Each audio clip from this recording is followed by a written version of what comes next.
Hello, my name is Megan Green from Lawrence Free State High School, and this is my prose, Girl Interrupted by Susanna Kaysen. People ask, how did you get in there? What they really want to know is if they're likely to end up in there as well. I can't answer the real question. My roommate Georgina came in swiftly during her junior year. She was in a theater watching a movie when a tidal wave of blackness broke over her head. She knew she had gone crazy. She looked around the theater to see if anyone else had noticed anything. They were all engrossed in the movie. She rushed out because combined with the darkness in her head, the darkness of the theater was too much. I had an inspiration once. I woke up one morning and I knew I had to swallow 50 aspirin. So when people ask me, how did you get in there? All I can say to them is, it's easy. According to research done by the University of Chicago Medical Institute, 42% of high utilizers at mental health facilities are diagnosed with bipolar disorder. Despite this, still much is not known, and many people go undiagnosed. This is Girl Interrupted by Susanna Kaysen, because identification is the most important step to getting the care that you need. For many of us, the hospital was as much of a refuge as it was a prison. Though we were cut off from the world and all the demands and expectations, we were also set free from all the things that had driven us crazy. What could be expected of us now that we were stowed away in the loony bin?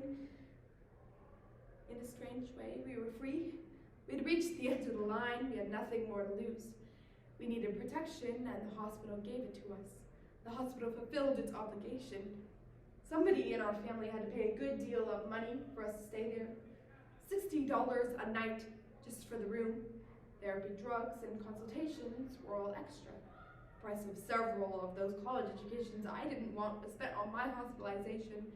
But if we stopped paying, stopped staying, we were thrown back into a naked world where we didn't know how to live in anymore, writing a check, dialing a phone, opening a window, and locking a door. These were a couple of the normal things we all forgot how to do. Interpersonal relationships are usually unstable and may be characterized by the altruism of extremes.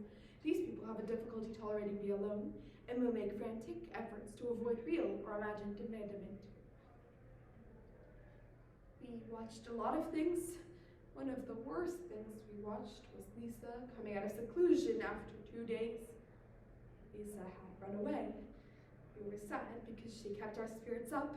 Usually they found her within a day. She couldn't get far on foot with no money. Lisa wasn't hard to identify. She rarely ate, she never slept, she was thin and yellow.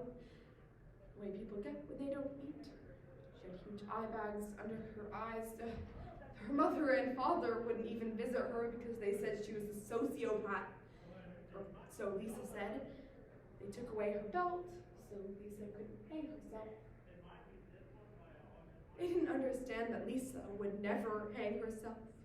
Nail scissors, nail file, safety razor, penknife, pin, earrings, steady darts on the back. They're sharp. Oh, knives too. You could make a case for knives, but forks and spoons? We ate with plastic. It was a perpetual picnic, our hospital. Perhaps it's still unclear how I ended up in there. I didn't mention that I'd never seen that doctor before. That he decided to lock me up after 15 minutes, 20 maybe. What about me was so deranged that a doctor would pack me up to the house in less than half an hour? I signed myself in. I had to because I was of age. But was I a danger to society? I wasn't a danger to myself. The 50 aspirin, but I've explained them, they're metaphorical. I wanted to rid a certain aspect of my character. I was performing a sort of self-abortion with those aspirin, and it worked for a while, but then it stopped, and I didn't have the heart to try it again. Recurrent suicidal thoughts, gestures of behavior, or other self-mutilating behavior are common in the more severe forms of the disorder. This behavior may serve to manipulate others, may be a result of intense anger, or may counteract feelings of numbness. Daisy was a seasonal event. She came before Thanksgiving and stayed through Christmas each year. Some years she stayed for her birthday in May as well. Daisy was schizophrenic. The people stormed and screamed and cried. Daisy watched and smiled. She sat by people who were frightened, and her presence calmed them. Life was hellish, she knew that. Daisy left early that year to spend Christmas in her apartment. Lisa said she'd be back, but for once Lisa was wrong.